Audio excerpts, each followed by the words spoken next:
Good morning, dear students. Now I teach you the rest part of your fourth chapter, Black Beauty.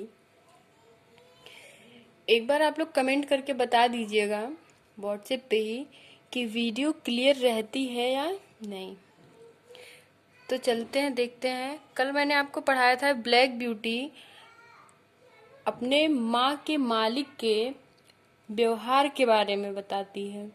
क्या बताती है देखते हैं। He spoke to us as kindly as he did to his own children.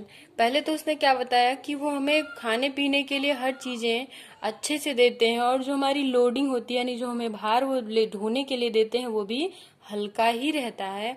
आगे क्या बता रही है कि he spoke to us as kindly as he did to his own children. वो हमसे इतनी दयालुता से इतने अच्छे से बात करते हैं जैसे कि वो अपने बच्चों से बात करते हों। When my mother saw him at the gate, और जैसे ही मेरी माँ उनको गेट पर ही देखती थी यानी मेन द्वार पर ही देखती थी, she would knife and with joy and trot up to him.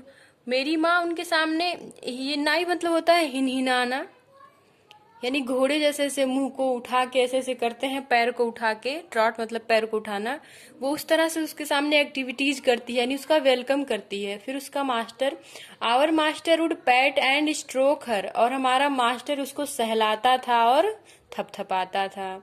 Well ठीक है ओल्ड पेट, उसका नाम उसने पेट रखा हुआ था। ही वुड से, वह कहता था, हाउ इज योर लिटिल डार्की, तुम्हारी डार्की कैसी है, छोटी डार्की कैसी, यानी उसकी जो ब्लैक ब्यूटी है उसको, उसका नाम उसने डार्की रखा था क्योंकि वो डार्क ब्लैक कलर की थी। When he was give me a piece of bread which was very tasty, और then he would give me a piece of bread, और उसके बाद वो हमें एक रोटी का टुकड़ा देते थे जो बहुत ही टेस्टी होता था यानी स्वादिष्ट होता था। समटाइम्स, और कभी कभी, he brought a big red carrot for my mother, मेरी माँ के लिए कभी कभी वो खूब बड़ा सा लाल लाल गाजर भी लेके आते थे और उसको खाने के लिए देते थे। My mother's name was Duchess, मेरी माँ का नाम डचेज रखा था उन्होंने। But he often called her pet, लेकिन वो उसको हमेशा पेट कहा करते थे। डचेज तो रखे थे नाम लेकिन हमेशा बुलाने के लिए उसको पेट कहते थे। आई वॉज डल ब्लैक, और मेरा कलर थोड़ा सा हल्का काले कलर का था। सो ही कॉल्ड मी डार्की, इसलिए वो मुझे डार्की कहा करते थे प्यार से। My bright black coat had now become very fine and soft, और जो ये यहाँ पे जो पीठ पे इसके बाल ये है, इसी को वो कोट कह रही है कि ये जो कोट था मेरे ऊपर वो अब थोड़ा सा सही हो गया था, सॉफ्ट हो गया था, यानी बाल अब थोड़े बड़े हो गए थे। When I was 4, जब मैं 4 साल की थी। When I was 4, जब मैं 4 साल की हो गई। माई मास्टर ब्रोक मीन, तो मेरे मालिक ने भी मुझे काम पे लगाने के लिए सोच लिया और मेरी ट्रेनिंग शुरू कर दी उन्होंने। आई फेल्ट वेरी टेरिबल, मैं बहुत भयभीत हुई। कब? When a thick piece of steel was pushed between my teeth and tongue, जब मेरे दांत के और जीभ के बीच में से एक स्टील का पतला सा तार जैसा और उसमें मतलब डालने लगा ऐसे बांधने के लिए, मतलब घोड़ों को लगाम देने के लिए ऐसे मुंह बांध दिया जाता है ना, वो तो वो बनाने लगा उसने, जब उसको पहनाने लगा कि अब ये काम पे जाएगी। And held fast by leather strap, और उसको बांधा किससे? एक लेदर का जो था यानी चमड़े का बना हुआ एक फीता था, उससे बांधा उसने, पट्टी थी।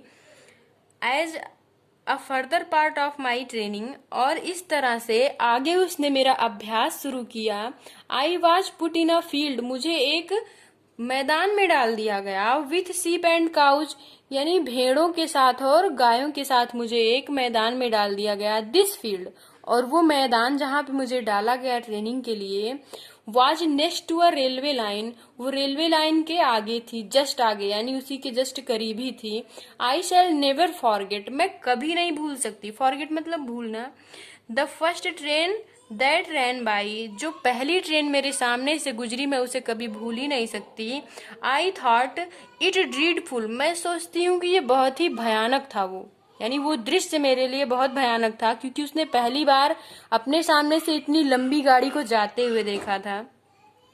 But the cows went on eating quietly, लेकिन जो गाय थी यानी वो तो डर के मारे वहां पे थी, लेकिन वो जो but the cows went on eating quietly, लेकिन जब उसके सामने से ट्रेन गुजरती थी तो वो खड़ी होके भौचक्की होके वहां पे देखती थी, लेकिन जो और गाय और भेड़ थे वो आराम से वहां पे वो खाते थे उसको, घास को।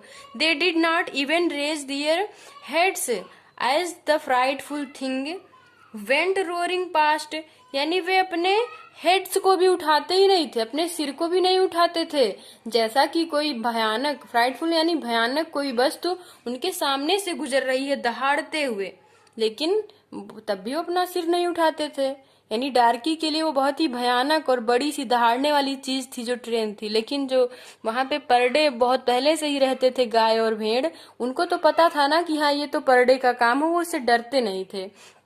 तो डार्की कह रही है कि वो लोग तो अपना सिर भी नहीं उठाए उसको देख करके, और ये मेरे लिए बहुत ही भयानक था। इवेंचुअली प्राया I found that this terrible creature never came into the field और डिड मी एनी हार्म। क्या कह रही है कि मुझे तो इस बात का डर रहता था कि कहीं ये भयानक प्राणी मेरे फील्ड में न आ जाए और हमें कोई नुकसान न पहुंचाए। यानी वो उसको भी कोई जीव ही मान रही है, डार्की कह रही है कि कहीं ये भयानक जीव हमारे फील्ड में न आ जाए और हमें हार्म न पहुंचाए, यानी चोट न पहुंचा दे। सिंस देन, और तब, I am as without fear at a railway station as in my own stable. Since then यानी तब, I am as without fear at a railway station as in my own stable, और अब जैसे जैसे वक्त बीतता गया वो स्टेबल, स्टेबल मतलब जहाँ घोड़े रखे जाते हैं, जहाँ उनकी ट्रेनिंग चलती है खाने पीने के बाद, जहाँ उनको बांध दिया जाता है, वहां पे क्या कह रही है कि अब वो रेलवे स्टेशन अब मेरा मतलब स्टेबल बन चुका था और अब मुझे बिल्कुल भी कोई डर नहीं लगता था। माई न्यू मास्टर अपने नए मालिक के बारे में बता रही है। When I was about 5, जब मैं 5 साल की हुई। When I was about 5, जब मैं 5 साल की हो गई। I was sold to a man called Squire Gordon, मैं एक आदमी को बेच दी गई जिसका नाम स्क्वायर गार्डन था। My new master was as kind as the first one, मेरा नया मालिक भी उतना ही दयालु और अच्छा और सच्चा इंसान था जितना कि पहले वाला था।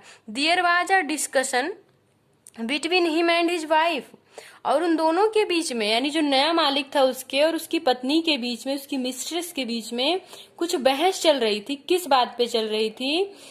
As to what I should be called, कि वो लोग मुझे क्या कहकर बुलाएंगे, यानी उसके नाम रखने की बात चल रही थी। 2 नेम्स यानी 2 नाम उसका रखे वो लोग, इबोनी एंड ब्लैक बर्ड। वो लोग 2 नाम सजेस्ट करते हैं, पहला इबोनी और दूसरा ब्लैक बर्ड। ये उन्होंने सुझाव दिया कि हम ये इन दोनों नामों में से कोई एक नाम चूज करते हैं। Then the wife thought of black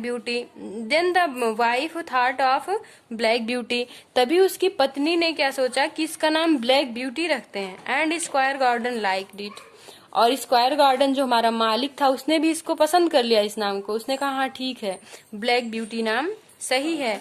दस I was given my new name, और इस तरह से हमें नया नाम दिया गया डार्की की जगह पे ब्लैक ब्यूटी। ठीक, इस तरह से हमारा नया नाम क्या पड़ा, डार्की की जगह पे black beauty.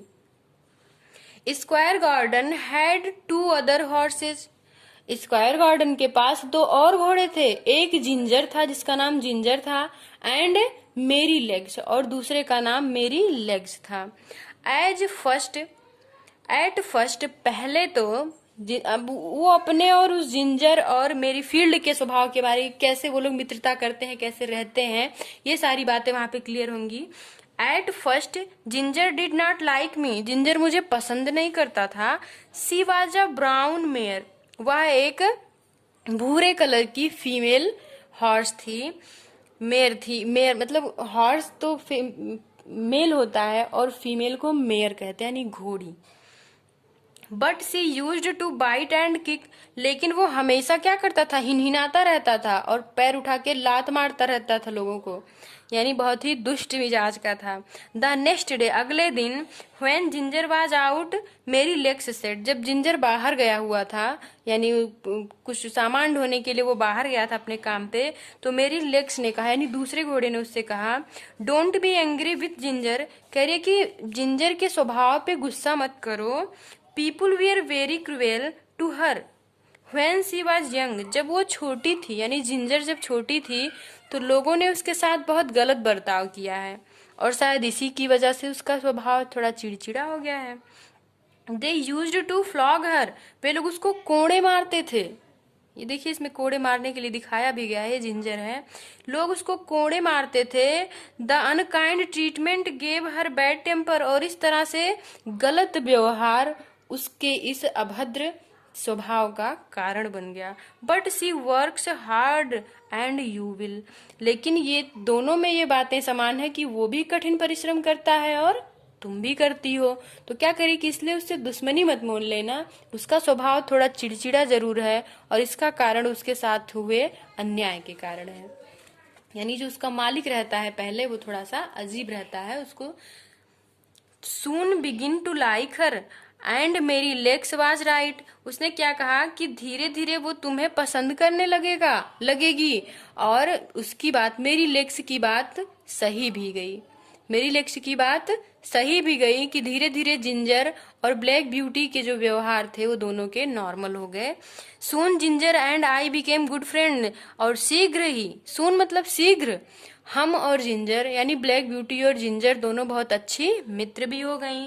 We use to pull our master's carriage together, और हम अपने मास्टर की गाड़ी को साथ साथ खींचते थे। One day my master harnessed me to his dog cart to take him to town.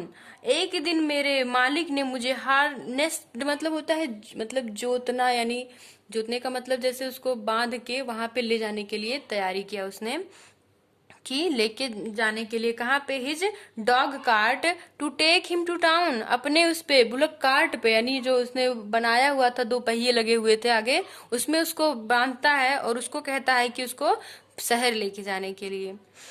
On our return trip, और हमारे लौटते हुए, ट्रिप मतलब होता है बाजी या अवसर, तो हम जब लौट रहे थे, ब्लैक ब्यूटी डिस्क्राइब कर रही है अपने एक यात्रा के बारे में कि जब वो अपने मास्टर के साथ जा रही थी और जब वहां से वो टाउन से लौटती हैं, नाइट हैड कम, तो रात हो गई थी, and a storm had reason, और क्या हो रहा था, स्टॉर्म मतलब तूफान, यानी रात काफी हो गई थी और तूफान आ गया था। I was terrified when a huge oak crashed right in front of us, और मैं बहुत ही भयभीत हो गई जब एक विशाल, ह्यूज मतलब विशाल, ओक मतलब देवदार, क्रैश्ड राइट इन, क्रैश्ड यानी गिर गया, टूट करके हमारे रास्ते में ठीक गिरा हुआ था। इन front of us, in front of मतलब एकदम सामने हमारे गिरा हुआ था। एंड ब्लॉक्ड द रोड, और हमारे रास्ते को बाधित कर दिया था। We return and went to other way, हम वहां से मुड़े और दूसरे रास्ते की तरफ चले। एलोंग द रिवर साइड, जो रास्ता नदी के किनारे से होकर गुजरता था।